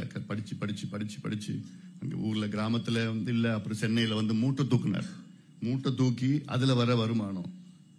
அதுக்கப்புறம் சாப்பாடு எடுத்துட்டு போற, வீட்டுல இருந்து ஹார்பருக்கு 5 கிலோ நடந்து போனோம், சாப்பாடு எடுத்துட்டு போற, அதுல வரும். என்ன வருமானம்? காலனா 10 அவ்வளவுதான் வரும். அதுக்கப்புறம் படிச்சு பிள்ளைங்களுக்கு டியூஷன் எடுப்பாரு. அதுல பார்க்கல, பூங்காவில், விளக்கு அடியில் அங்கதான் படிப்பாரு. என்ன வீட்டுல கரண்ட் இருக்காது. அப்படி எடுத்து அதுக்கப்புறம் படிச்சு ஒரு மருத்துவரா தேர்வு பண்ணப்ப பணம் இல்லை கட்டுறதுக்கு. எங்கேயோ போயிட்டார், தஞ்சாவூருக்கு போய் ஆத்துல போய் விழுந்துடலான்னு போனார். அப்புறம் எல்லாம் பிடிச்சி கூட்டு வந்து அவரை எல்லாம் சேர்ந்து பணம் போட்டு படிச்சு கிடிச்சு ஒரு கையெழுத்து போட்டு அமெரிக்கால இருந்திருப்பார் ஐயா. விசா, அப்பெல்லாம் அமெரிக்காவுக்கு விசா ஜஸ்ட் கையெழுத்து போட்டா போதும். அவருடைய நண்பர்கள், ஐயாவுடைய கல்லூரி நண்பர்கள் இன்னைக்கு கிட்டத்தட்ட ஒரு 40 பேர் அமெரிக்காவில் அங்க மிகப்பெரிய அளவில் அங்க இருக்கிறாங்க. அந்த நிலை நீங்க ஐயாவுக்கு வந்திருக்கும். கையெழுத்து போட்டிருந்தா விசா கையெழுத்து அவ்வளவுதான். அப்போ அப்ளை பண்ண போதும்.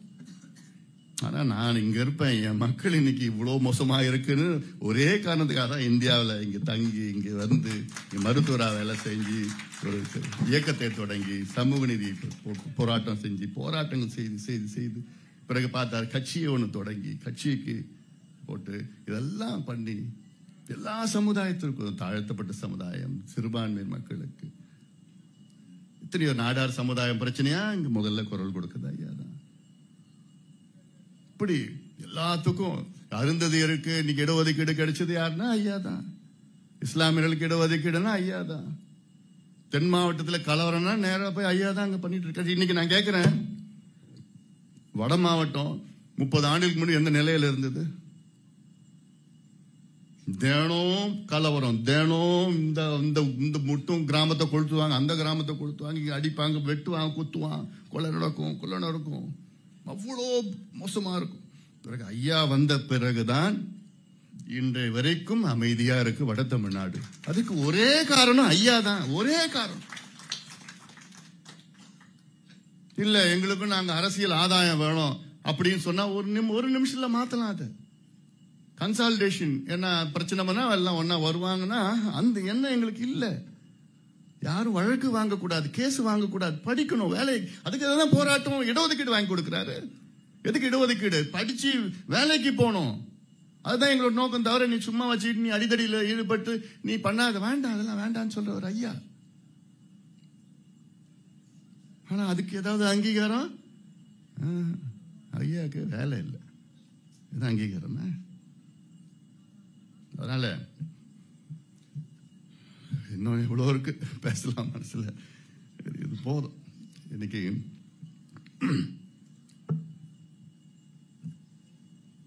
இந்த புத்தகத்தை நீங்கள் அனைவரும் படிக்க வேண்டும். இந்த நூலை படித்து மற்றவர்களுக்கு, குறிப்பாக இளைஞர்களுக்கு, இளைய சமுதாயத்திற்கு இந்த நூலை நீங்கள் கொடுங்கள், படிக்க வையுங்கள். அவர்கள் இதெல்லாம் தெரிந்து கொள்ள வேண்டும்.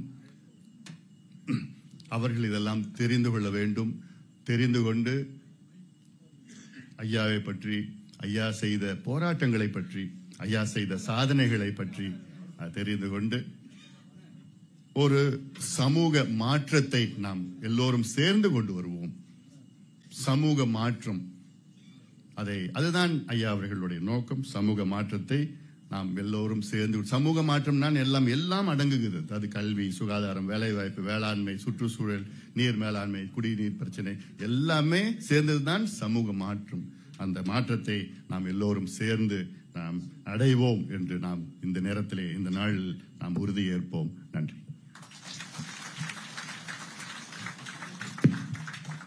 தலைவர் அவர்களுக்கு நன்றி. நிறைவுரை ஆற்றுபவர் இந்த விழாவினுடைய நாயகர், நூலாசிரியர்.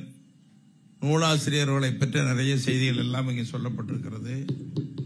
இது வாழ்க்கையே போராட்டம். எத்தனை போராட்டங்கள் ஐயா வாழ்விலே என்று போராட்டமே வாழ்வையாக கொண்டிருக்கிற ஐயாவினுடைய இந்த போராட்ட வாழ்க்கை புத்தகத்தை நீங்கள் எல்லோரும் படிக்க வேண்டும் என்று அன்போடு கேட்டுக்கொள்கிற, மற்றவர்களும் சொல்ல வேண்டும். இதுல ஐயா ஒரு தீர்க்கதரிசி. நாளைக்கு என்ன நடக்கணுங்கிறது முன்கூட்டியே சொல்லக்கூடியவர். இந்த மக்கள் மேம்பட வேண்டும், மண் செழிக்க வேண்டும், மொழி காக்கப்பட வேண்டும், இதுல எல்லாம் அடங்கி போயிடுது. அவருடைய சீர்திருத்தத்தில் எதை எதிர்பார்க்காம சொன்னதை நீங்க பண்ணிக்கணும். ஒன்னு சுருக்கமா சொல்லிடுறேன். இந்த கும்பகோணம் பக்கத்தில் குடிதாங்கின்னு ஒரு கிராமம். அந்த குடிதாங்கி கிராமத்தில் பட்டியலினத்தை சார்ந்த ஒருத்தர் இறந்துடுறாரு. எப்போ வழக்கமா சடலத்தை எடுத்துட்டு போவாங்க. எடுத்து போ 2 நாள் எடுக்க முடியாது, பொது தெருவில் தான் எடுத்து போகணும்னு அடம் பிடிக்கிறாங்க. அழுகிய நிலப்பேனம். 2 நாள் ஆயிடுச்சு. 3வது நாள் செய்தி வருது. இது அறிஞ்ச உடனே நேரம் ஐயா அங்கே போறாங்க. ஐயா ஒழிகன்னு கோஷம் போடுறாங்க. கோஷம் போட்டாலும் கூட இந்த 2 நாள் அழுகிய பிணத்தை 3ஆம் நாள் அழுகிய பிணம் எப்படி இருக்குன்னு நினைச்சு பாருங்க. அதை ஒரு தலித் பிணம், பட்டியலினத்தை சார்ந்தவர், அது தன் தோளிலே சுமந்து சென்றவர் தான் மருத்துவர் ஐயா அவர்கள். இது அரசியலுக்காக இல்லை, நீ நினைச்சு பார்க்கணும். எல்லா சமுதாயம், தமிழ்நாட்டில் சமய சமுதாய நல்லிணக்க மாநாடுன்னு மாவட்டந்தோறும் நடத்தினாங்க. என்ன அந்த சமய சமுதாயம்னா, சமயம்னா மதம், சமுதாயம்னா ஜாதி. இந்த ஜாதியின் பெயராலும் மதத்தின் பெயராலும் ஒரு துளி ரத்தம் சிந்தக்கூடாது, சண்டை சச்சரவுகள் கூடாது, சமூக நல்லிணக்க வேண்டும் என்று சமய சமுதாய நல்லிணக்க மாநாட்டை நடத்தி எல்லா ஜாதி சங்க தலைவர்கள், மத பிரிவர்களையும் மேடையில் உட்கார வச்சிருப்பாரு. எல்லாரும் பேசுவாங்க. ஐயா கடைசியா பேசுவார் சுருக்கமா. இப்படி ஐயா அவர்கள் ஒரு சமூக சீர்திருத்தவாதி, தீர்க்கதரிசி, போராளி. ஐயா அவர்கள் நிறைவுரையாற்றுவார், ஏற்புரையாற்றுவார்கள்.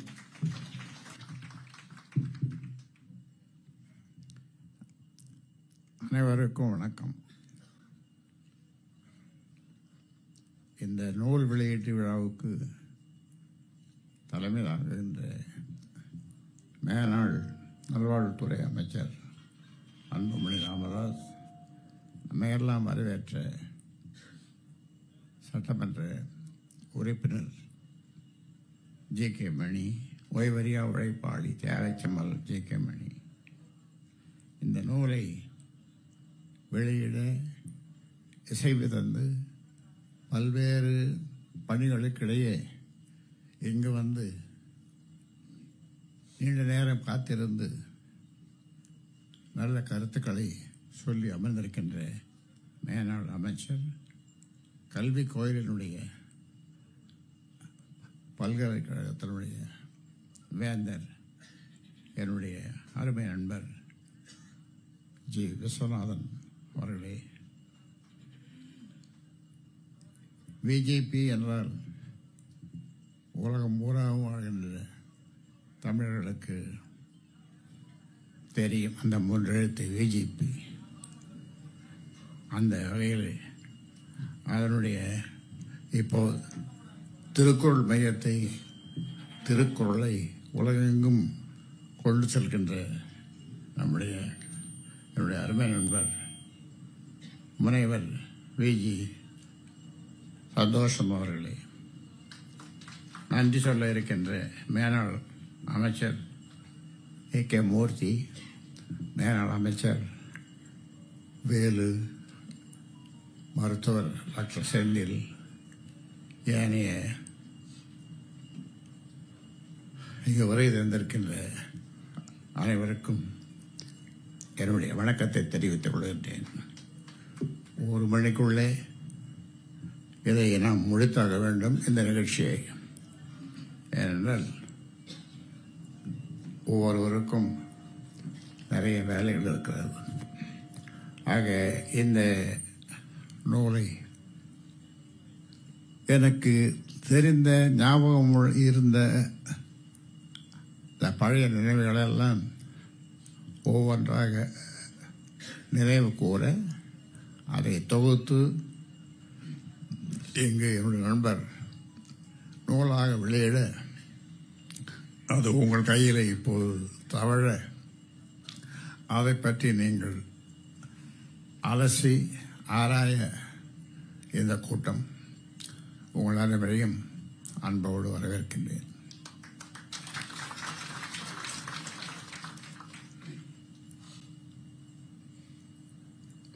பொதுவாக என்னை பற்றி சில வார்த்தைகள் இங்கே சொன்னார்கள்.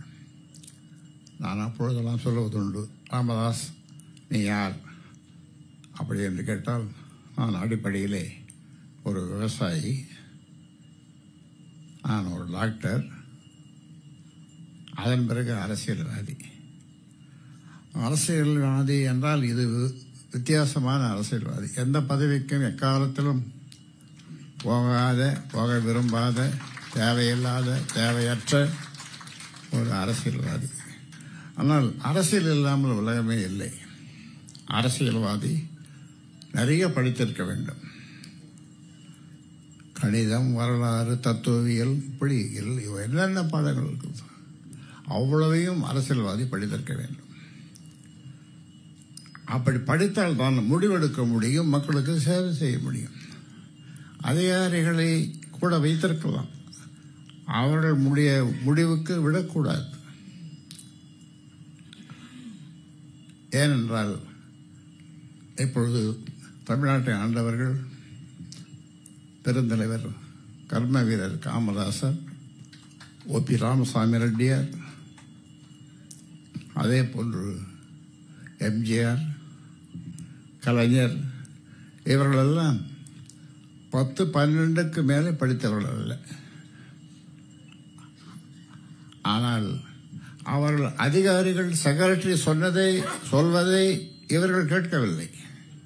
இவர்கள் சொன்னதைத்தான் அவர்கள் கேட்டார்கள். கலைஞர், கர்ம வீரர் காமராசர் நிறைய பள்ளிக்கூடங்களை திறந்தார், தொழிற்சாலைகளை கொண்டு வந்தார், அணைகளை கட்டினார், பகல் உணவு திட்டத்தை கொண்டு வந்தார். இதெல்லாம் அதிகாரிகள் வேண்டாம் என்று சொன்னார்கள்.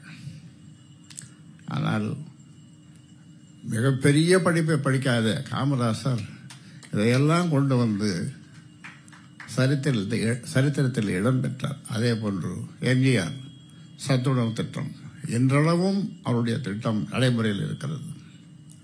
அதே போன்று கலைஞர் 3 விதமான இடஒதுக்கீடு, அதை பற்றி எல்லாம் நீங்கள் பேசினார்கள். ஆக அரசியல்வாதிக்கு படிப்பு வேண்டும், நிறைய படித்திருக்க வேண்டும்.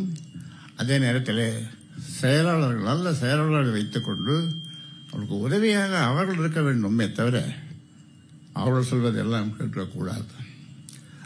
அந்த வகையில் பழைய நினைவுகளை எல்லாம் ஒவ்வொன்றாக, இன்னும் நிறைய நினைவுகள் இருக்கிறது. இன்னொரு புத்தகம் வரும்போது வரலாம், எழுதலாம், அவ்வளோ நினைவுகள் இருக்கிறது. ஆக இந்த நினைவுகளெல்லாம்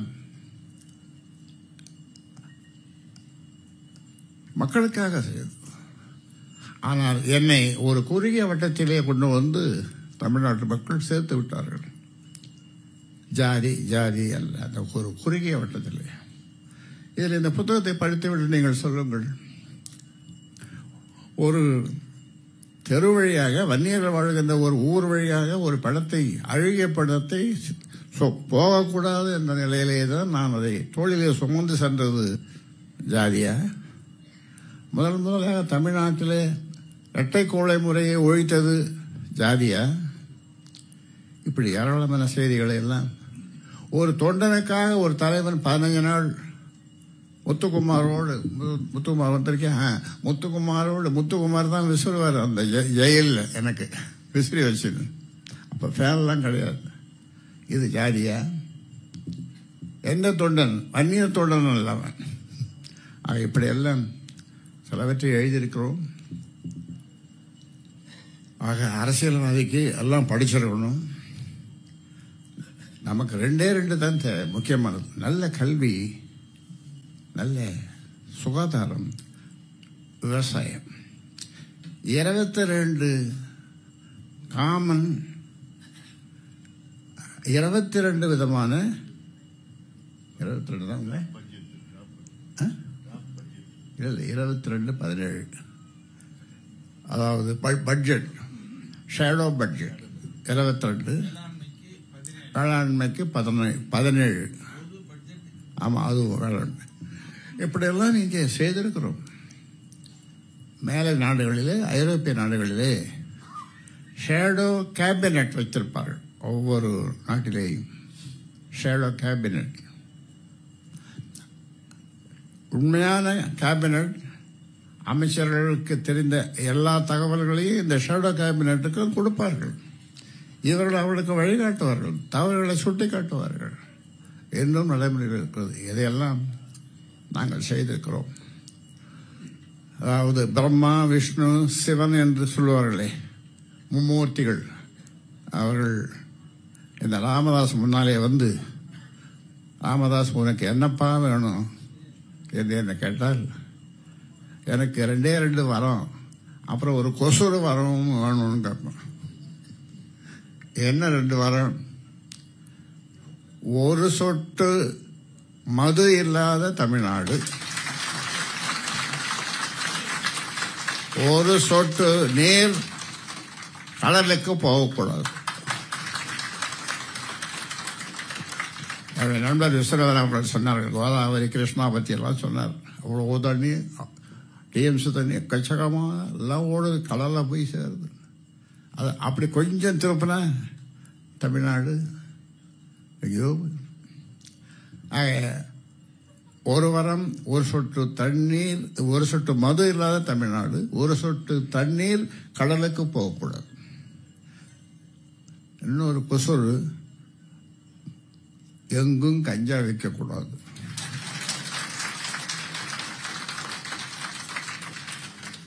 இப்பொழுது நீக்கமர நிறைந்திருக்கிறது தமிழ்நாட்டில் கஞ்சா விற்பனை. அன்புமணி சொன்ன மாதிரி 6 மாசம் எங்ககிட்ட நீங்க அமைச்சர் இருக்கிறாங்க, அவன் செக்ரட்டேரியட்டுக்கு நாங்க வரல, ஒன்னும் சொல்ல. நாங்க சொல்றது நீங்க கேளு, வேற எதுவும் நாங்க சொல்றது ஷேடோ கேபினட் மாதிரி நாங்க சொல்றதை நீ கேளு, எல்லாத்தையும் ஒழிச்சிடலாம், எல்லாத்தையும் செய்திடலாம். கட்டாய கல்வி, தரமான கல்வி, கட்டணமில்லாத கல்வி, சுகமான கல்வி, சுமையில்லாத கல்வி, விளையாட்டுடன் கூடிய கல்வி, இதுதான் நம்ம கொள்கை கல்வியில். 64 கமிஷன் 1964 நினைக்கிறேன், 64 தானே, 64 62. அவர் சொன்னது இன்று வரை நடைமுறையில் இல்லை. ஆக இப்பொழுது ஒரே நாளில் ஒரே நாடு ஒரே தேர்தல் சட்டம் கொண்டு வராங்க. இன்னொரு சட்டமும் கொண்டு வரணும். அதாவது ஓட்டுக்கு காசு இல்லாத தேர்தல். ஓட்டுக்கு ஒருத்தன் 1 ரூபா கொடுத்தாலும் அவனுக்கு 10 ஆண்டு சிறை தேர்தலில் நிற்கிறவனுக்கு. அப்படி ஒரு சட்டம் இந்த சட்டத்தில் சேர்த்துக்கணும். ஒரு முறை நான் கலைஞர் தான் இருந்தால் அப்போ நாம் எல்லாம் ஒரு கூட்டம் ஒன்று போடுங்க, சர்வகட்சி கூட்டம். ஏன்னா நாம் எல்லா கட்சியும் தேர்தலிலே பணம் கொடுப்பதில்லை என்று எல்லாம் சேர்ந்து முடிவெடுத்து ஒரு தீர்மானமாக கொண்டு வரலாம் என்று சொன்னேன். இது சாத்தியமா அப்படின்னாரு. இல்லை போட்டு தான் கூட்டி தான் பார்ப்போமே அப்படின்னு. அது நடக்கலை. ஏன் இப்போ கிழவிகள்லாம் பல அவதாரம் எடுக்குதுங்க. கிழவிங்க 300 ரூபா 500 ரூபா யார் கூப்பிட்டாலும் 2 மணி நேரம் தான் 1 மணி நேரம் தான் நான் வருவேன். அந்த கூட்டத்துக்கு போகணும், இந்த கூட்டம் காத்துங்குது, இந்த கூட்டம் காத்துங்குது. இந்த மாதிரி நாடு. இது ஒரு தேர்தல், அப்புறம் இது ஒரு எலெக்ஷன். அது எல்லாம் அதனால் அதுக்குள்ள போக விரும்பல. ஏனென்றால் 1 மணிக்குள்ள முடிக்கணும். அவருக்கு கொடுத்த வாக்குறுதியை நாம் நிறைவேற்றணும். வேந்தருக்கு கொடுத்த வாக்குறுதியை நிறைவேற்றணும். அதனால் அருமையான கூட்டம். அதை படிங்க, இந்த புத்தகத்தை படிங்க. அதனால்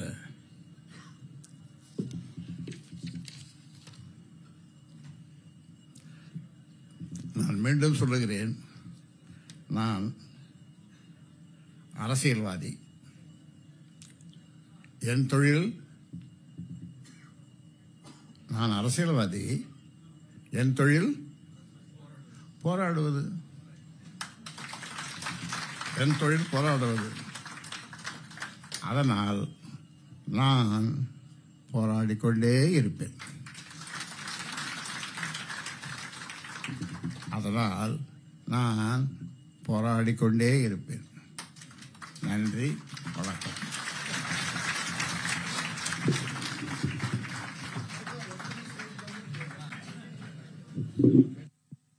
நிறைவாக நன்றி சொல்ல வருகிறார் நம்முடைய முன்னாள் அமைச்சர் ஆக்ஷன் கிங் A.K. மூர்த்தி அவர்கள்.